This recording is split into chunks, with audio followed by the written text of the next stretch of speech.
Jangan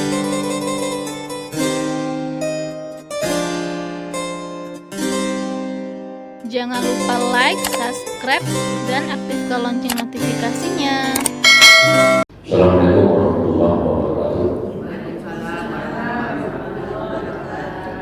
Alhamdulillah rabbil alamin. An-na'amana bi nikmatil iman wal islam. Asyhadu an la ilaha illallah wa la syarika lahu fil jalali wal ikram. Wa asyhadu anna Muhammadan abduhu wa rasuluhu. Allahumma shalli wa sallim ala sayyidina Muhammad wa ala alihi sayyidina Muhammad wa ala kulli sahabati Rasulillah ajma'in.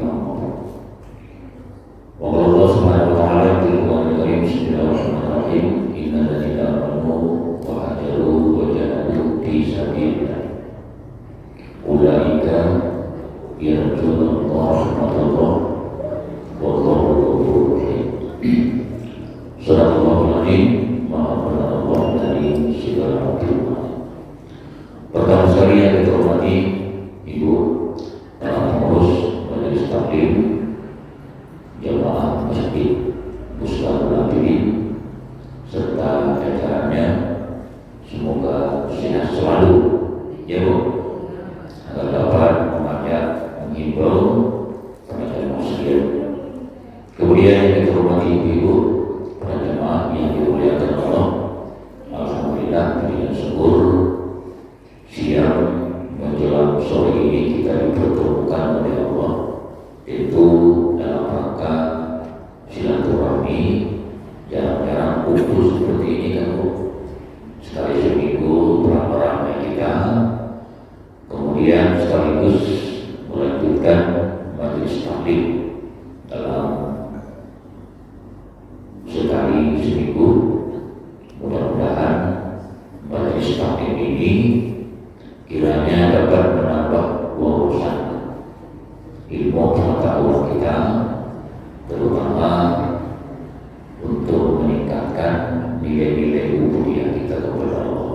Amin. Kemudian sholawat dan salam kita tujukan kepada baginda Rasul Nabi Muhammad SAW. Allahumma sholli ala sayyidina Muhammad wa ala alihi wasallam. Ibu yang berbahagia, terlebih dahulu saya mohon maaf terlambat biasa di mana-mana kalau pengajian siang ibu-ibu itu yang 2:30 dari mulai kemudian saya terlambat dan 20 menitan. Alasan pertama tadi ada yang ketinggalan kembali ke belakang, udah sampai ke bimbing mau kembali lagi karena kita buru-buru pulang sekolah jam 2 sampai rumah Siti. Jadi mandi dulu, makan sedikit dulu, pokoknya berlari-lari lah. Ada yang ketinggalan dia kembali. Saya nggak biasa terlambat baik di sekolah baik di pengajian, karena suatu hal apa mau dibuat itu ya di mohon. Kemudian pengajian kita pada siang menjelang sore hari ini cukup panjang sebenarnya ya, sampai asar. Sekarang jam 4 kurang 10 kurang lebih, bisa 3 lagi ke depan. Itu waktu 1 jam ke depan. Sama. Jadi kalau kita mulai jam 2.30 berarti kita 1,5 jam. Saya secara pribadi pengalaman saya kalau lama-lama ngomongnya nggak tahu di sini pas. Karena mungkin kita kena buru kan Bu, dari pagi ngajar, kemudian nanti pengajian 1,5 jam, ya agak pening sih, pas. Ibu pernah mengalami Bu? Itu faktor usia. Umur saya sudah 50 tahun Bu. Ya, umur saya sudah 50 tahun. Jadi mudah panas kalau banyak ngomongnya. Dulu ketika umur saya 35 tahun, itu pernah saya wirid 6 kali sehari. Pas pada Isra Mi'raj. Jam 8 di SMP, jam 10 di SMA Mangku, jam 2 ibu-ibu di masjid, lepas asar lagi, lepas maghrib, lepas isya 6 kali. Pulang ke rumah Bu tahun 2025 kan. tahun 2005. Disitulah saya penyakit mah. Pertama-tama saya alami mah di situ 2005. Pas pulang yang ke-6 kali, jam 11 malam ke rumah mual. Dari pagi belum pernah makan nasi. Cuma dikasih kue jamaah. Mungkin kalau di purnama malam-malam biasa kalau orang Jawa itu kan makan-makan. Rupanya tidak makan-makan, meleset berpiraku. Akhirnya tak makan-makan. Mahnya. Betullah kata Nabi ibu, makanlah sebelum lapar. Nah, gitu ya. Berhentilah makan sebelum itu metode Rasulullah SAW. Jadi benar apa adanya Bu. Kalau kita mau makan jangan diulur-ulur. Kalau pas pada waktunya nanti masuk angin dan ya Bu ya. Nah, ketika berumur 40 tahun Bu, saya tidak bisa lagi Bu. Paling-paling kalau wirid 2 kali, umpamanya sekali. Kadang-kadang saya suruh kawan gitu. Di sini kena panas. Obatnya cuma satu Bu. Bareng, tidur, itu nanti hilang. Jadi mohon maaf ya Bu, terlambat. Ibu-ibu yang berbahagia, sekarang sudah tanggal berapa Bu? Sekarang tanggal berapa? 15 apa tuh? Februari. Kalau hijrah? Nah, udah mulai dah. Kalau masalah tanggal hijrah itu lupa. Sekarang bulan Rajab Bu. Tanggal berapa Bu? 19. Ayo berkelahi Bu. Bu, pada tahun ini tanggal hijrah dengan tanggal Masehi itu bersamaan Bu. Bersamaan. Hari ini 15 Februari. Rajab pun 15 Februari. Cuma nanti maghrib berubahlah tanggal Hijriah 16 Rajab. Nanti maghrib. Kapan 16 Februari? Tengah malam. Maka beda Masehi dengan Hijrah itu setengah hari, jam 6 ke jam 12. Makanya kalau nanti Ramadan ibu-ibu, saudara kita Muhammadiyah, puasa Ramadan hari ini pertama, kita besok mungkin puasa, itu sama-sama benar. Yang tak benar yang tak puasa Ramadan. Ya Bu ya. Kenapa? Mungkin prediksinya Ramadan sudah masuk tengah hari ini. Nah gitu ya. Tapi kalau jarak 2 hari itu nggak benar lagi. Tapi kalau dempet dia harinya itu nggak ada masalah. Ini perbedaan tanggal. Apa kaitannya dengan bulan Rajab ini? Kita singgung dalam pengajian ini ibu-ibu. Ada satu doa yang sering dilantunkan oleh baginda Rasulullah Shallallahu Alaihi Wasallam. Mungkin ibu-ibu banyak yang hafal nih ya. Allahumma barik lana fi. Nah, tuh makan dia Bu. Di bulan Rajab ini ada satu doa yang dilantunkan Nabi. Maka kita amalkan doa itu ibu-ibu. Nah, kita ulang balik. Allahumma barik lana fi. Bukan fi Rajab karena itu doa makan. Allahumma barik lana fi Rajabi wa Sya'ban wa ballighna Gimana Bu? Ada yang hafal? Masa enggak Kalau musim bulan Rajab itu sering dilantunkan oleh imam-imam kita ketika selesai sholat. Memang ini doa Nabi Bu. Apa artinya ibu-ibu? Apa artinya? Ya Allah, berikanlah keberkahan kepada kami di bulan Rajab. Begitu juga keberkahan di bulan Sya'ban, tinggal 2 minggu lagi Sya'ban masuk.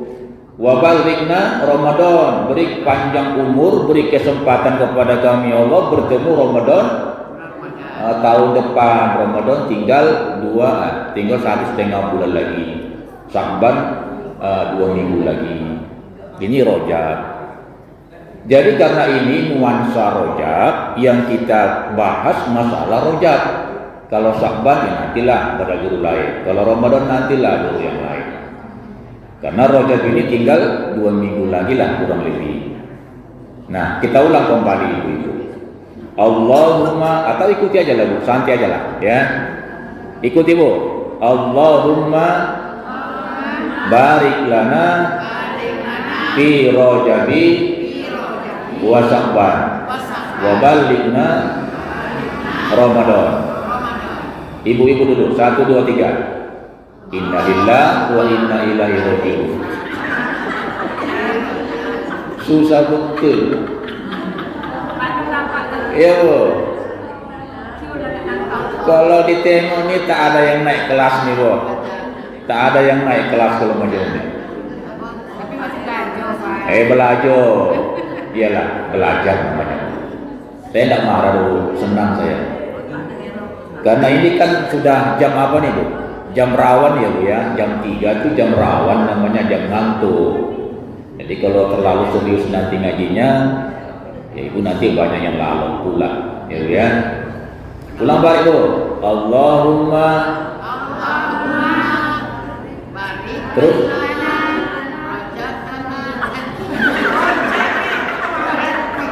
kalau Ibu ini doa makan aja yang diingat.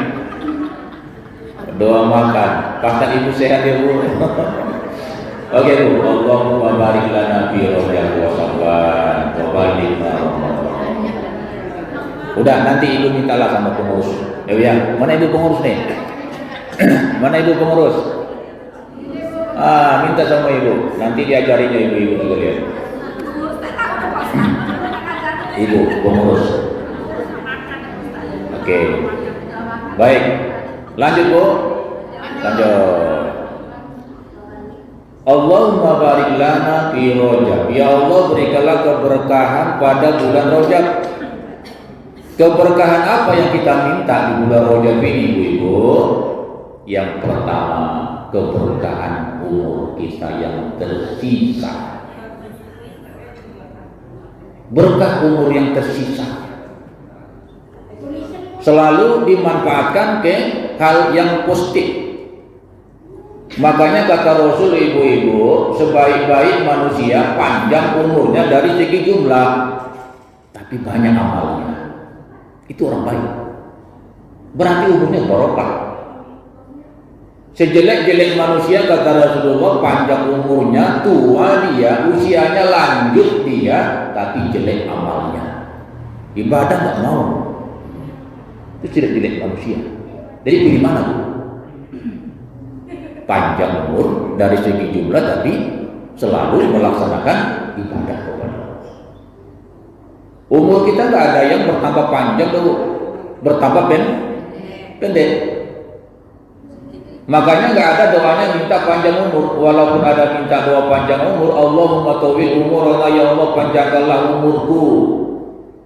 Kata-kata panjang di sini bukan dari segi jumlah bertambah lagi, tetapi umur yang tersisa berapa puluh tahun lagi, semoga barokah dapat dimanfaatkan di jalan Allah.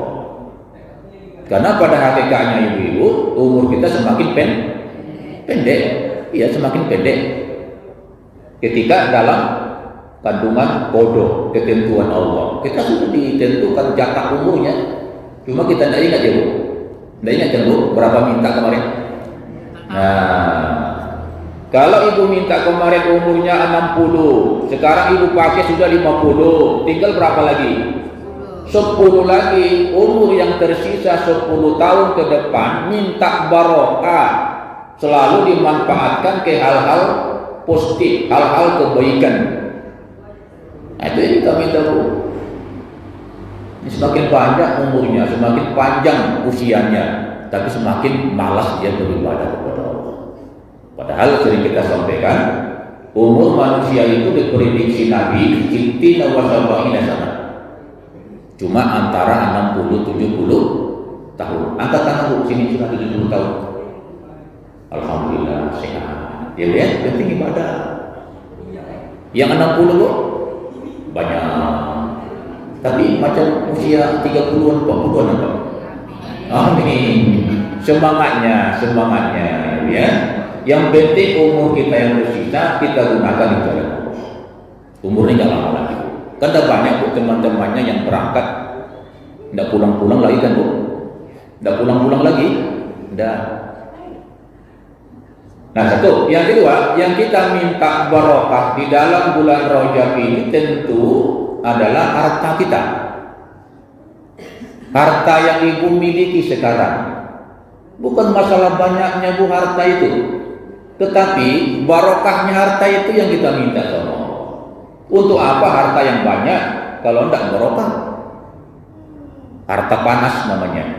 Ada aja problem, ada aja masalah, ya bu ya.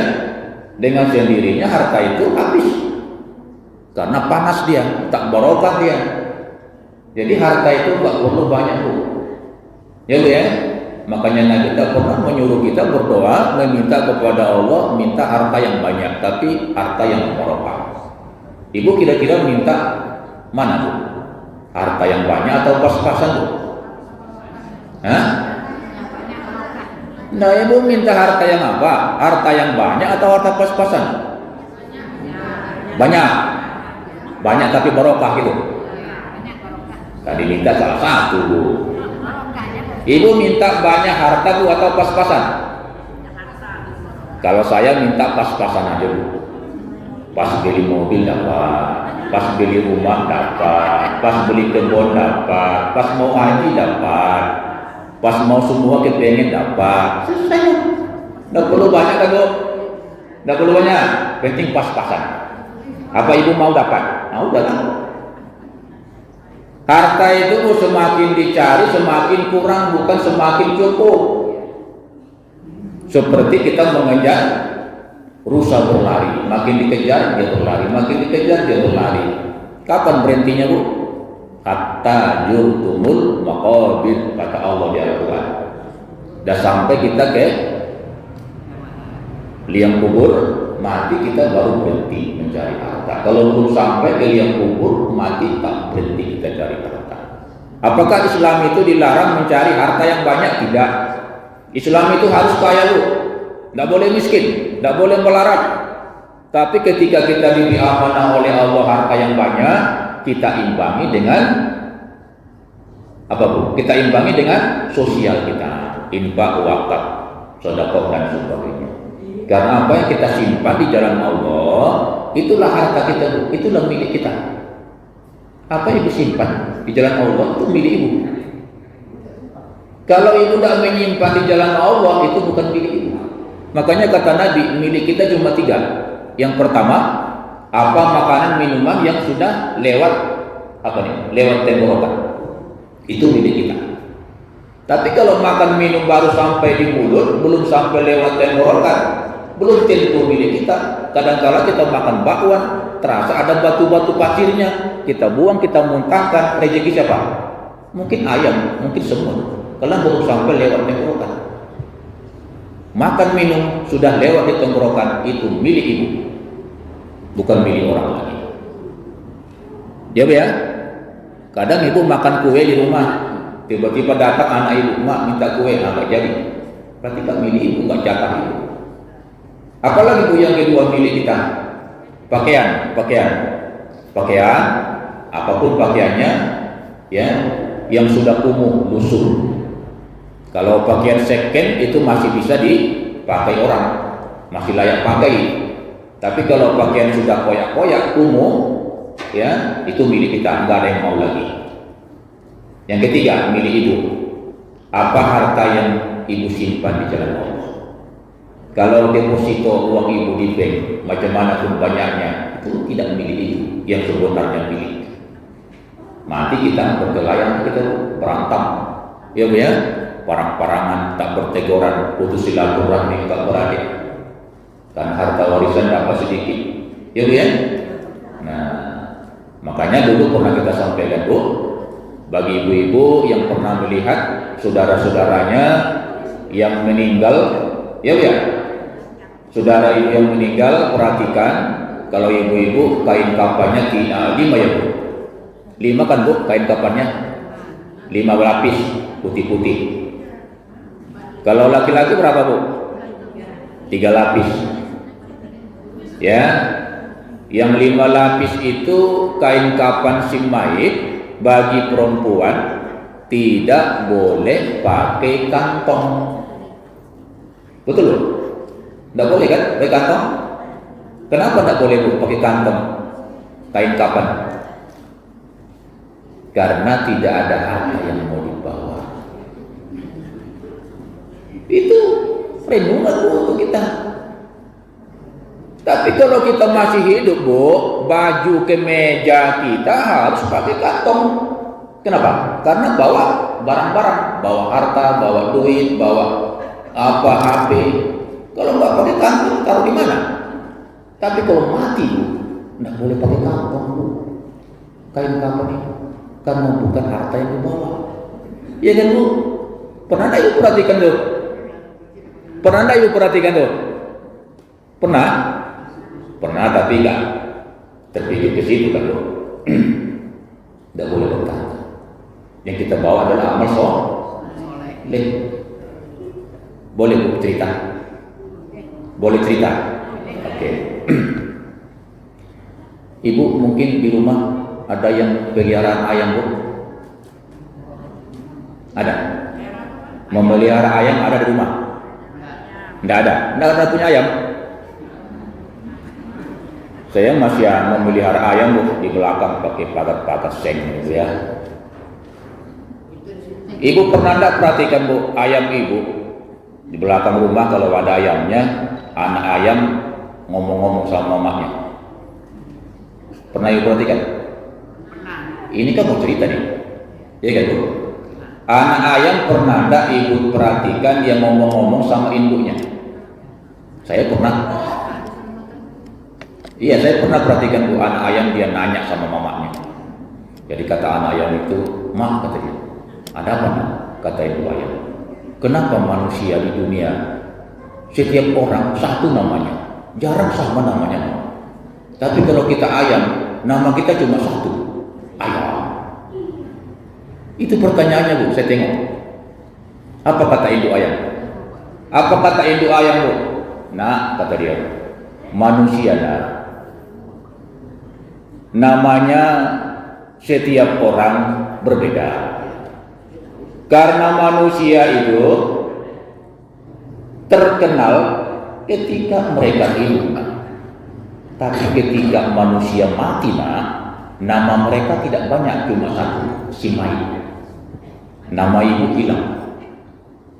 Siapa yang meninggal tuh? Siapa tuh? Mayit. Siapa tuh? Mayit. Enggak disebut nama aslinya lagi, dah hilang.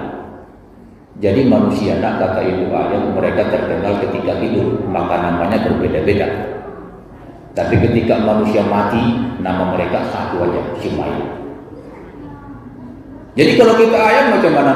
Kita waktu hidup nama kita tak terkenal, maka cuma satu. Kalau kita mati, ayam baru banyak nama kita. Namanya ayam bakar, ayam gulai, ayam macam-macam. Kenapa Bu? Ini cerita nih, ini cerita aja nih. Ini kan jam 3 nih kan Bu, jam 3. Enaknya lalu aja nih, tungguin. Jadi kalau mati ayam itu terkenal, banyak namanya. Ayam bakar, ayam sambal, ayam gulai, ayam ini. Tapi kalau manusia ketika hidup memang banyak namanya, ketika dia mati cuma satu nama, mayit. Jadi Bu, yang mengikuti manusia ke kubur itu cuma 3 kata Nabi, 2 kembali, 1 bersamanya. Apa yang 3 itu? Harta benda, ya, wa malu, wa ahlu, keluarganya. Kemudian wa amalu, amalnya. 2 kembali lu, kerabatnya. Kemudian hartanya. Bersama si mayit cuma amalu, amal ibadah. Jadi suami ibu nanti kalau ibu mati, suami ibu memang mengantar ibu ke liang kubur. Anak ibu, famili, kerabat, jadi tetangga. Kita dipendam ke tanah, ke dasar bumi, keluarga pun kembali. Harta kita pun kasur, bantal, tikar, mobil, harta yang mengantar ibu. Setelah dipendam kita, dia pulang balik ke rumah. Siapa yang bersama kita Bu? Amal dulu, amal. Gak ada ini. Makanya kalau kita mati kain kafan tidak boleh pakai kantong karena tidak membawa apa-apa, tidak membawa harta. Jadi makanya kita minta di bulan Rajab ini barokah harta kita, Bu. Ya, barokah harta kita. Selalu dapat dimanfaatkan di jalan Allah Subhanahu wa taala. Jadi kalau mencari harta beda, carilah harta yang lurus-lurus sumbernya ya. Tidak usahlah harta hasil neko-neko, hasil gertak-gertak, hasil tipu-tipu, tidak barokah itu. Cuy Bu, cuy kan Bu? Dua. Kemudian yang ketiga yang kita minta barokah di bulan Rajab ini tentunya barokah kesehatan kita. Kadang kita menonton TV Bu, tahan 2 jam menggunakan sehat kita, masa sehat kita berjam-jam. Iya kan Bu? Nah, terbuang-buang sehat itu. Terbuang-buang sehat. Tidak terasa Bu 2 jam nonton TV. Nah, apalagi nonton TV yang tidak ada manfaatnya Bu. Inilah yang digambarkan oleh baginda Rasulullah, nikmatani maqbul fi makasirun minan nas wa siha wal farah. Ada 2 nikmat yang terbesar yang sering dilupakan manusia. Yang pertama nikmat sehat. Apabila dia sehat, dia buang-buang masa sehatnya, tidak barokah. Ya Bu ya. Tapi apabila dia sakit baru terasa enaknya orang sehat. Tapi ketika dia sehat tidak dimanfaatkannya masa sehatnya, selalu dibuang-buang ya ke hal-hal yang tidak ada manfaatnya. Yang kedua, wal farah, nikmat lapang. Ketika kita longgar Bu, ketika kita lapang, sering dibuang-buang masa lapang. Ya. Tapi kalau saya tengok ibu-ibu ini memanfaatkan masa sehatnya, masa lapangnya, datang wirid siang ini. Sebagian ibu-ibu mungkin di rumah dia, sempat, sehat dia sehat. Kenapa nggak datang? Nggak ada waktu. Dia mau tengok TV, bareng-bareng di rumah. Padahal kita silaturahmi ngumpul-ngumpul macam ini cuma sekali seminggu. Ya, jarang-jarang seperti itu kumpul-kumpul, apalagi disengaja. Jadi kalau tidak sehat, ibu tidak sempat, ibu tidak bakalan sampai ke sini. Manfaatkan masa sehat, masa lapang itu.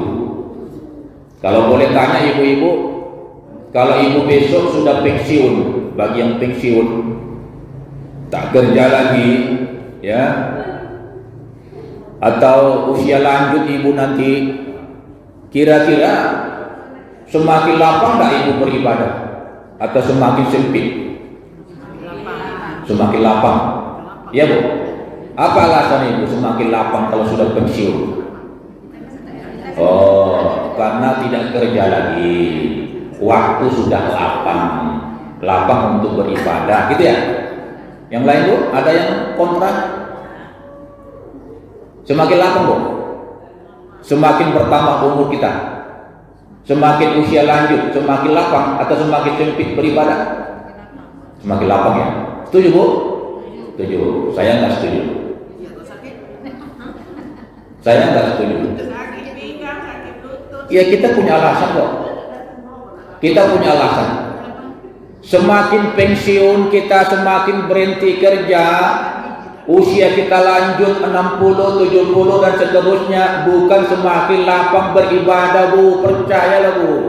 Semakin sempit. Apa alasannya? Yang pertama, kalau sudah lanjut Bu usia kita, gonta-ganti sehat sakit dulu, seminggu sakit, seminggu sehat. Kalau sakit nanti nggak bisa lagi, nggak bisa beribadah dengan sempurna. Betul lah Bu. Penyakit kita tuh ganti-ganti Bu, macam-macam penyakitnya. Kalau dulu waktu muda ibu-ibu sakitnya cuma di mana Bu? Cuma di sini sakitnya waktu muda. Tapi pas tua Bu sakit di sini, semua sakit. Macam mana mau beribadah? Macam mana mau baca Quran? Penyakit gonta-ganti. Fisik kita sudah mulai melemah, ya kan Bu ya? Itu fakta. Yang kedua, alasannya, saya teringat hadis baginda Rasulullah Shallallahu Alaihi Wasallam. Menjelang hari kiamat dekat akan ada seorang budak melahirkan majikan, budak sahaya melahirkan majikannya, atau pembantu melahirkan majikannya. Paham tak tuh maksudnya? Apa tuh? Kira. Menjelang hari kiamat dekat, tanda ini sudah datang, Bu. Budak melahirkan tuannya, pembantu melahirkan majikannya. Sudah datang tanda ini. Apa maksudnya? Seorang anak membuat pembantu orang tuanya. Umur kita sudah lanjut 60, 70, maunya kan banyak beribadah, baca Quran, wilih pengajian, kesana kemari, pindah masjid, pindah musola. Tapi anak kita tidak mengerti.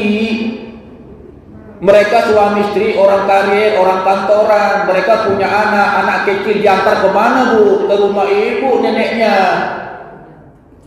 Berarti ibu mengurus cucu. Kapan beribadahnya? Siapa salah, Bu? Bukan kita yang salah, nenek kakek yang salah. Anak kita tidak mengerti. 9 bulan ibu kandung dia dulu, lahir dia ibu asuh, ibu didik, sekolah tinggi-tinggi, tamat dia kuliah, Bu. Ibu cari kerjanya, dapat dia kerja, gaji pertama bukan ibu nikmati. Ada duitnya dia nanya sama ibu, Bu, saya mau nikah, Bu, carikan dong calon saya, istri dicarikan ibu. Yang mengantar uang siapa, Bu? Harta ibu yang habis, bukan harta anak ibu. Udah mereka suami istri ibu punya anaknya diantar ke mana, Bu? Ke ibu neneknya untuk dijaga di rumah. Mereka di kantor. Kapan pulang jam 5 sore? Kapan ibu mau beribadah? Siapa bilang semakin lama, Bu? Kalau anak kita karier, suami istri, orang kantoran, pejabat, bukan anaknya, jangan diserahkan kepada orang tua. Cari dong pembantu yang bisa dipercaya. Kan duitnya banyak, gaji dong. Itu anak mengerti. Zaman dulu kan gitu, Bu, di kampung.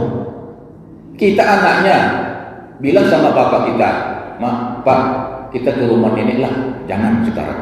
Nanti tunggu bapak kerja ya, pulang. Nanti sama-sama ke sana kita. Tidak boleh mendidik anak ke nenek ke kakek, jangan dulu. Anak dulu hormat sama orang tua. Masa di usia tua kita ganggu dia waktu lapangnya? Aturan bisa baca Quran, tidak bisa mengurus anaknya kita. Angkat tangan, Bu, siapa di sini yang pengalaman? Angkat aja, Bu. Ayo, siapa di antara ibu yang menjaga anaknya di rumah, cucunya di rumah? Bukan tidak boleh. Siapa yang tidak sayang sama cucu? Kita pasti sayang sama cucu. Cuma anak kita itu pengertian dong. Betul, Bu? Jadi jangan pernah ibu bilang semakin lanjut usia, semakin pensiun, semakin lapang beribadah. Tidak. Maka ketika sehat macam ini, Bu, ketika lapang seperti ini, kita manfaatkan. Itu namanya barokah, Bu, sehat lapang itu. Ya, Bu, ya? Ya. Ibu-ibu para jamaah sekalian berbahagia. Baik, berbicara masalah rojak. Ya, kita minta keberkahan umur. Keberkahan apa tadi? Harta. Keberkahan kesehatan. Nah, kalau ada papan tulis, Bu. Enggak ada, Bu, ya. Kalau ada papan tulis, kita tulis Rajab, Ro, Jin, Ba, tulis Arab, 3 huruf ya, Ro, Jin, Ba. Ada ulama mengartikan huruf ini, ya. Ro-nya diartikan rahmatullah, Ro-nya rojak, Ro-nya rahmatullah, rahmat Allah. Artinya rahmat Allah di bulan Rajab ini banyak diberikan kepada hambanya yang mau mendekatkan diri kepadanya. Silakan ibu lihat dalam kitab Nurul Nasihin, rahmat Allah itu diciptakan 100, cuma 1 diberikan di dunia kepada hambanya, kepada makhluknya. 99 rahmat Allah ditahan. Kapan diberikan? Di akhirat. Makanya luar biasa rahmat Allah itu. Ya, berapa pun makhluk hidup di dunia ini sekarang? Taruhlah manusia 5 miliar. hewan 5 miliar umpamanya, berarti berapa miliar? 10 miliar. Yang 10 miliar yang hidup manusia hewan di muka bumi ini cuma satu rahmat Allah dibagi-bagi 10 miliar. Berapa cuy rahmat Allah per orang? Subhanallah, besarnya rahmat Allah, apalagi di bulan Rajab. Ya udah, 99 rahmat itu nanti ditahan, diberikan di akhirat. Coba kalau ibu-ibu rahmat sayangnya kepada anak kan luar biasa kan Bu? Ya kan Bu? Mati-matian demi anak. Apalagi menyekolahkan anak mati-matian, habis harta kita mau jual-jual lah ya Bu ya. Kalau di kampung jual sapi, jual sawah, asalkan tinggi-tinggi sekolahnya, nggak masalah bagi kita orang tua. Kalau perlu kepala jadi kaki jadi kepala, telungkup cari duit untuk sekolah anak kita, nggak peduli bagi kita, ada hitung-hitungnya di belakang. Itu secuil rahmat sayang kita kepada anak. Makanya orang bilang ibu-ibu itu Bu banyak pembohongnya. Betul Bu? Betul? Tidak ya? Saya pikir iya. Ibu-ibu itu banyak bohongnya.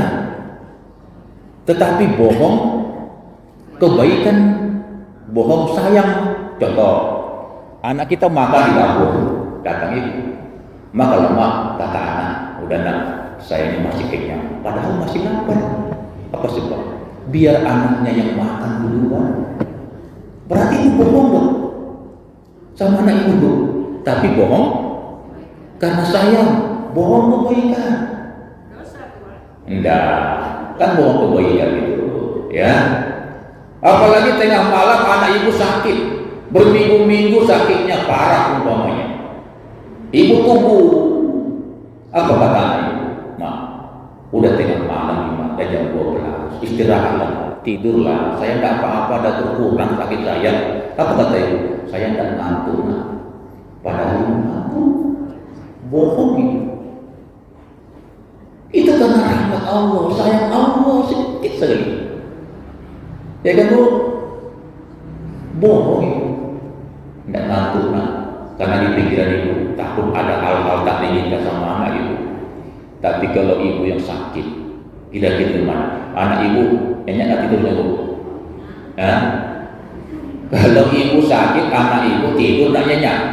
Tidur nyenyak, nggak peduli sama ibu.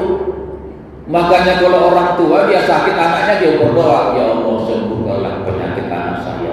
Kalau perlu sakitnya pindahkanlah kepadaku ya Allah. Asalkan jangan dia merasakan sakit seperti ini.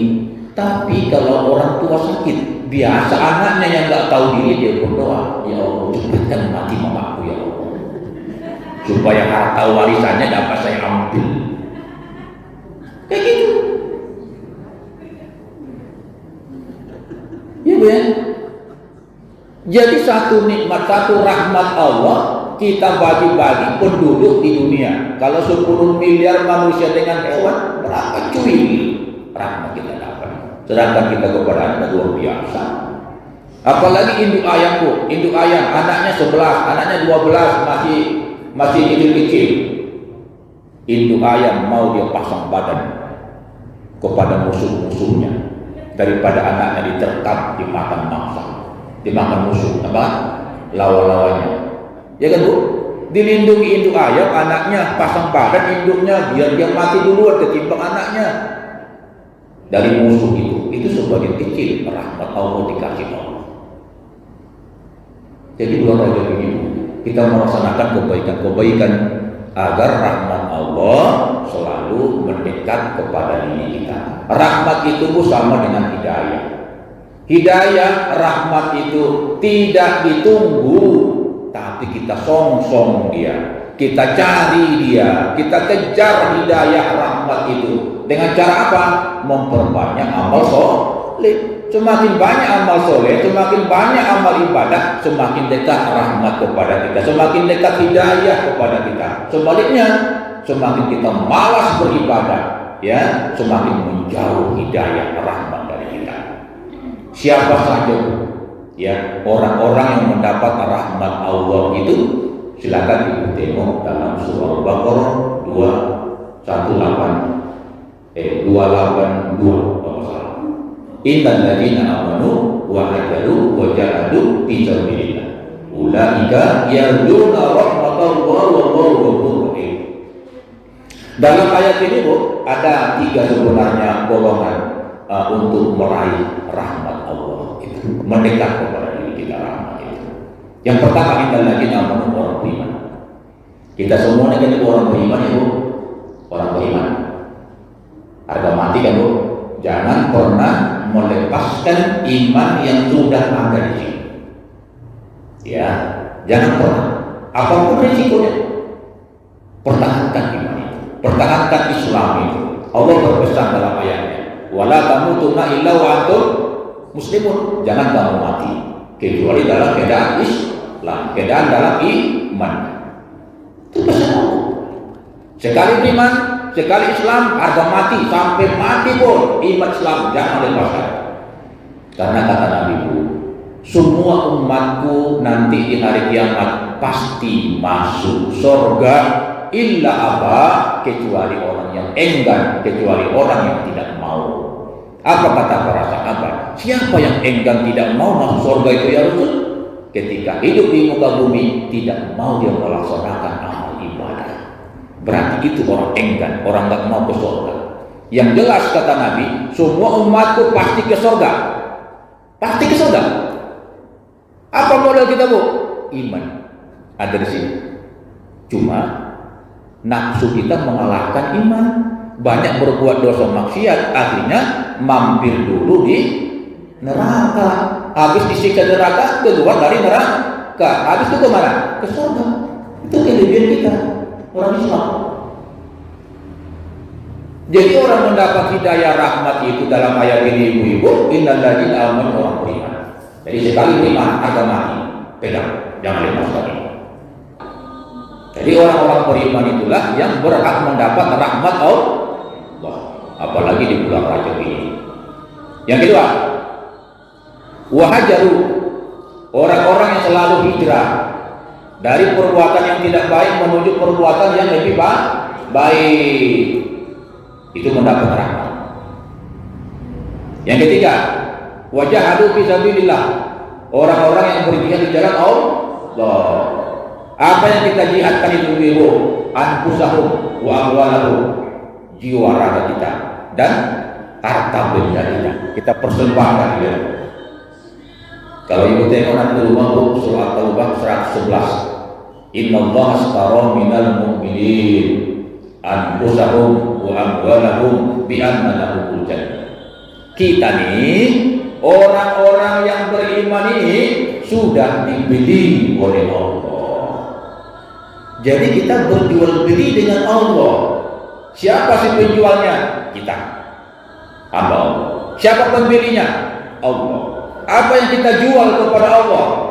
Anfusahum, jiwa raga, dari ujung rambut sampai kaki, jiwa raga kita sudah kita jual kepada Allah, sudah dibeli oleh Allah.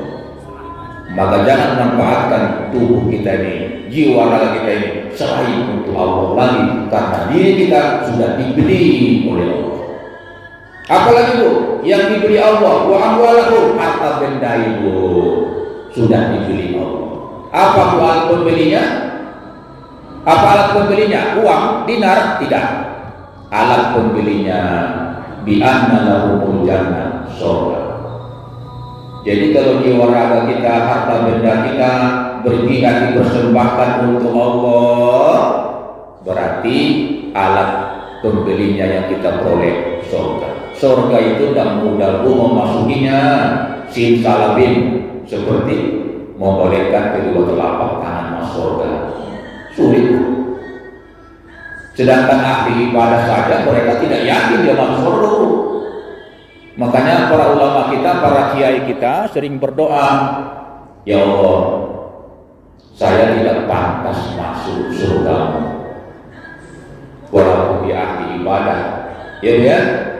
Tetapi saya pun tidak kuat masuk neraka. Itu bahasa halusnya kan. Makanya Umar bin Khattab radhiyallahu anhu katanya, kalau ada suara dari langit, wahai penduduk bumi, kalian semua masuk surga kecuali satu orang. Apa kata Umar bin Khattab? Dia ahli ibadah, dia amal solehnya banyak. Dia beranggapan yang satu orang ke neraka itu adalah diri dia sendiri.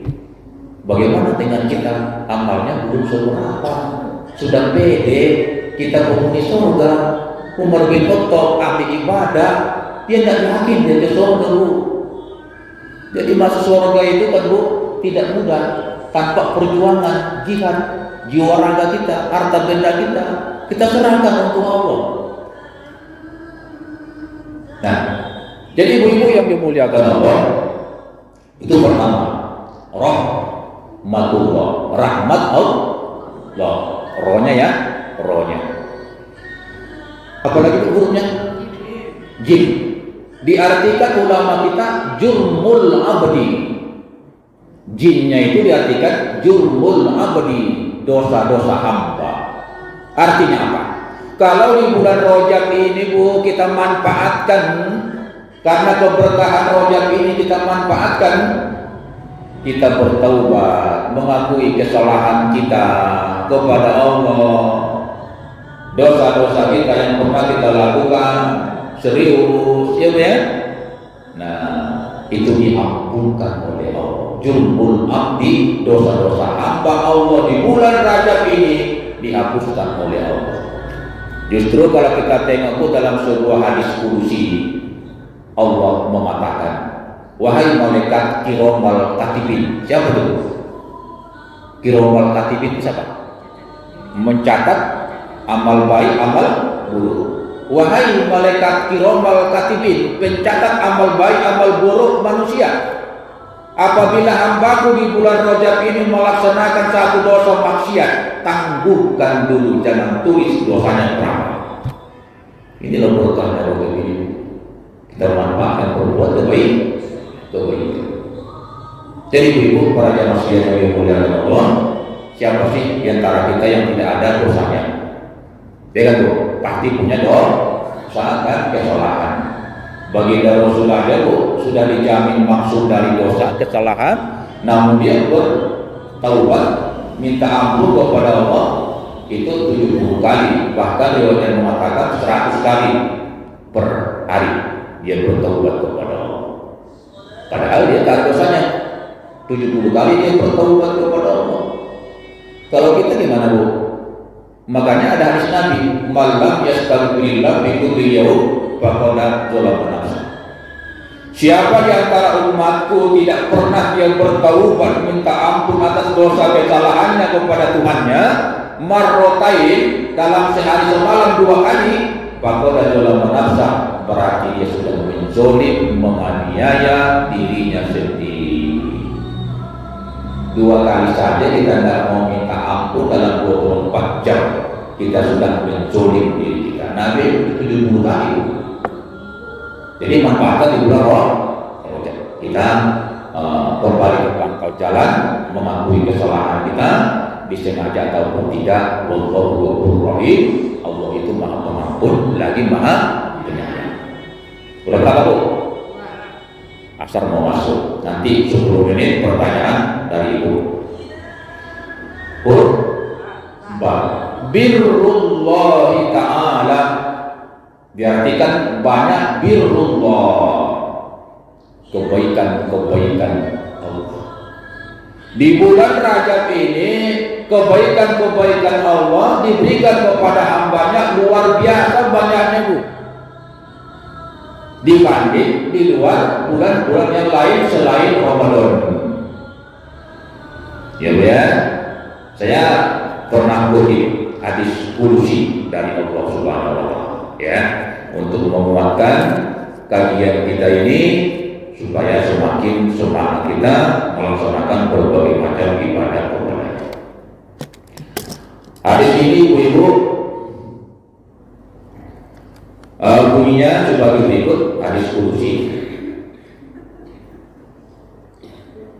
Idza amma abdi bisayati fala taktubu alaihi Fa in amalaha faktubuha sayyatan wa iya amma bi hasanah falam yaqbalha faktubuha hasanah fa in ja'amilaha faktubuha asra.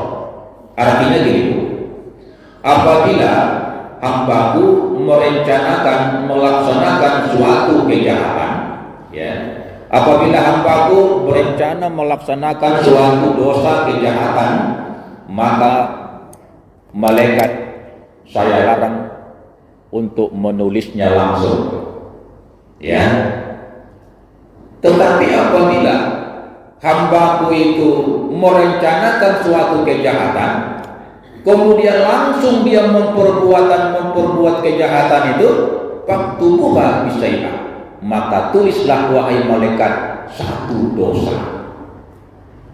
Lanjut.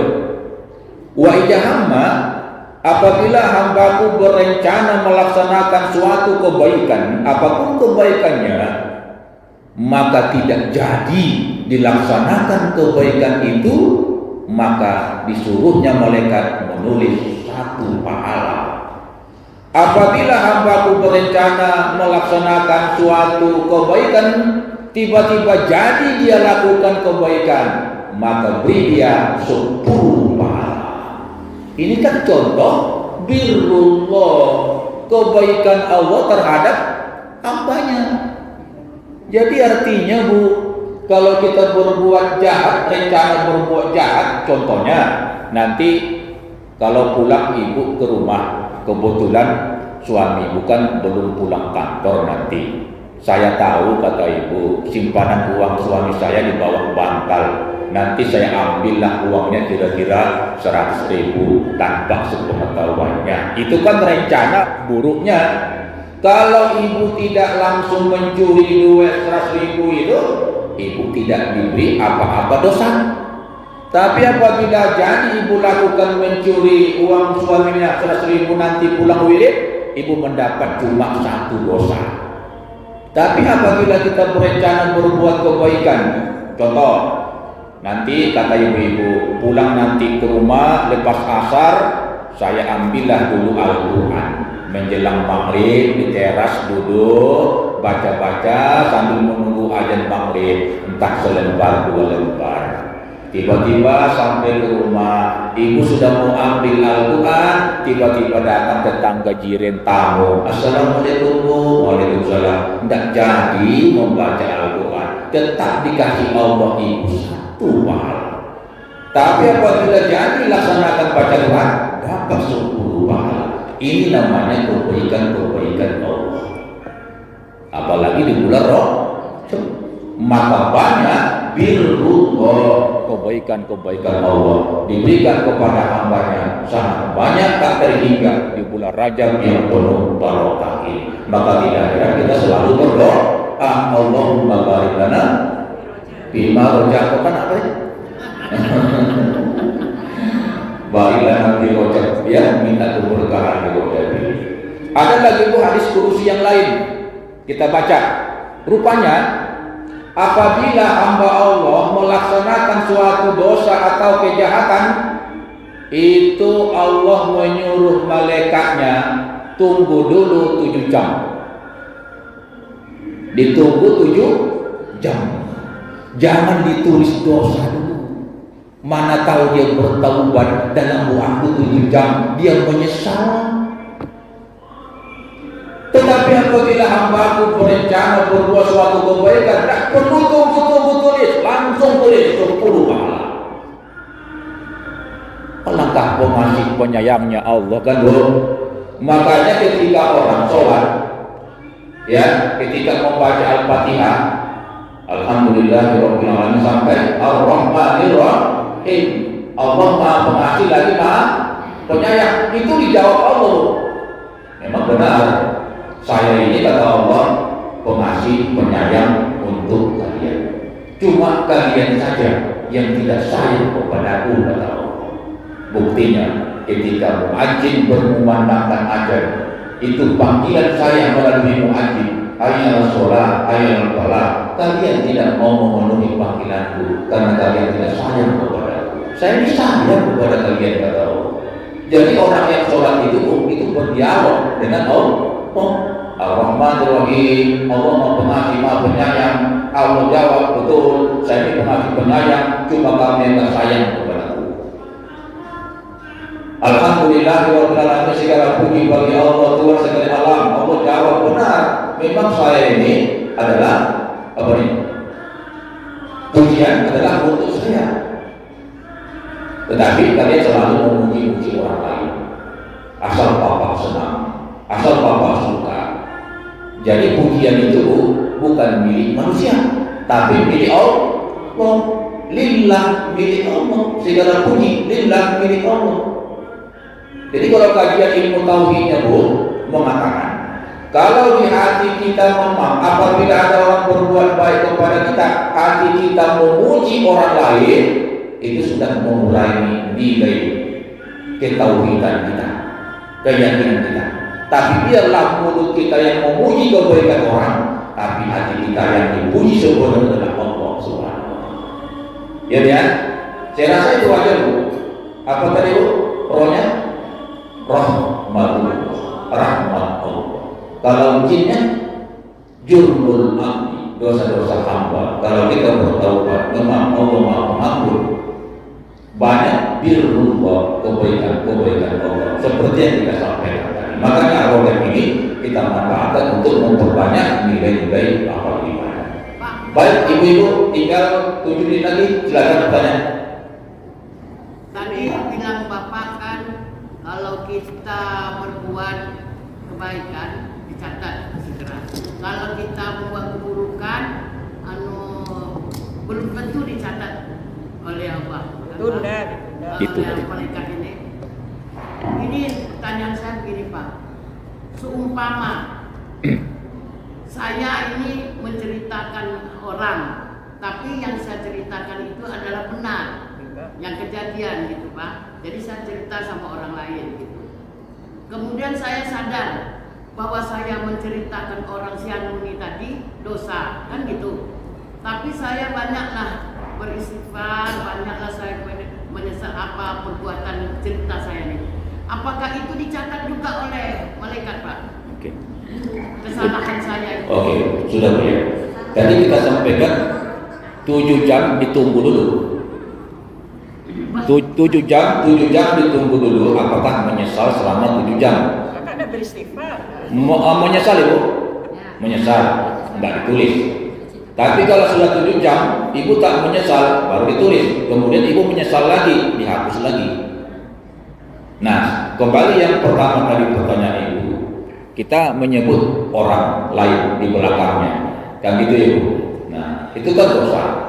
Kalau bahasa Arabnya kan Al-Quran ibah, menggunjing orang di belakangnya, kekurangannya, aibnya. Ya, kalau dia dengar nanti pasti dia marah. Tapi kalau kita menyebut aib orang di depannya, hadap-hadapan, itu bukan menggunjing, tapi nasihat. Berani tidak? Berani tidak? Tidak. Biasa kita menyebut aib orang di belakangnya. Tapi kalau hadap-hadapan berani tidak? Itu nasihat namanya. Wa tawassaw bil haqq wa tawassaw bis sabr, itu yang benar. Jadi, boleh tidak menyebut aib orang di belakangnya? Boleh tidak menggunjing orang? Nah, sebenarnya nggak boleh, ya. Tetapi tidak selamanya menggunjing itu dilarang. Ya, tidak selamanya menggunjing menyebut aib orang itu dilarang. Contoh, Nabi namanya bitanjir. Bitanjir itu untuk peringatan kepada orang lain. Nabi pernah menggunjing kok, tapi menggunjing kebaikan. Apa kata Nabi dalam hadisnya? Wahai Fulan bin Fulan, kamu jangan seperti si Fulan. Dulu dia rajin qiyamul lail, sholat malam tahajud, dia rajin tiap malam gak pernah tinggal. Sekarang si Fulan itu sudah meninggalkan sholat tahajudnya sama sekali. Berarti Nabi menggunjing orang. Tetapi tujuan Nabi apa? Supaya tidak dicontoh oleh orang lain. Dasar hadis inilah, hadis sahih ini, makanya ustaz, ulama, kiai boleh mengatakan, ibu-ibu, Fir'aun itu kan menggunjing tuh. Sisa kelabah itu pelit, loket. Ketika dia miskin rajin ibadah, ketika dia kaya tinggal ibadah, kan menggunjing tuh. Ngapa digunjing salah Pak? Ya udah mati. Tapi pelajaran kepada orang lain, jangan pelit. Oke. Jadi ada waktunya kita boleh, ada waktunya nggak boleh. Tergantung apa tujuan kita. Baiknya atau tidak. Nah, udah Bu? Oke, biasa. Kalau saya tengok belum puas ya? Udah ya. Oke, waktu habis ya. Saya rasa itu aja lah. Karena asa sudah hampir memanggil kita, kurang lebih mohon maaf. Wabillahi taufiq wal hidayah. Assalamualaikum warahmatullahi wabarakatuh. Waalaikumsalam.